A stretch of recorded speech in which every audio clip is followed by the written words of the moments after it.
The negative stated that that the death penalty would be very expensive. However, all the cases would cost, with the current system, about 1.2 million, which is 3.6 million, or that it's 3.6 million more than the equivalent trials. So, it says that it's a violation of cruel and unusual punishment. However, that the arguments against this being immoral is that the cruelty is doubled when you allow murderers to run free, and those sorts of people are able to take them not being punished, or that their murders not being accounted for by their death, as a way of approving the death penalty, or as approving their murders. Gandhi is saying that an eye for eye leaves the whole world blind, wrongly presumes that we all commit murder, and that leaves that the whole world blind, but only a tiny percentage of those who are murdering are then punished for their actions. And the eye for an eye concept would only be to those who have committed such obscene offenses as murder.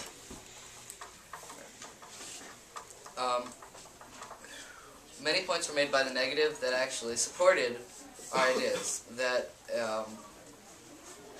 showed that since it was so expensive and the appeals could be made so long that people would normally choose not to sentence to death, that the swift justice would be the better option.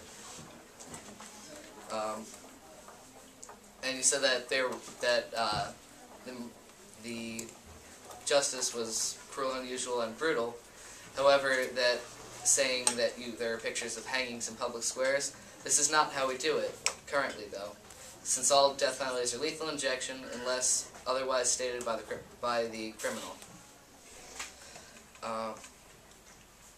And you also stated that the people who would seek retribution after they had say a relative killed by lethal injection.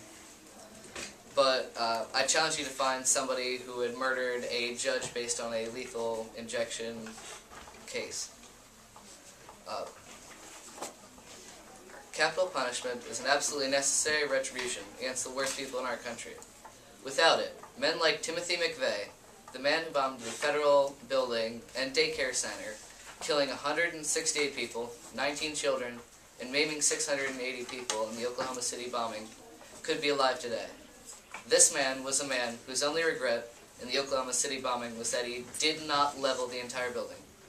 Just ask yourselves, member of the audience, do you want this kind of remorseless, evil person living with a clear conscience well into his 80s? Vote affirmative.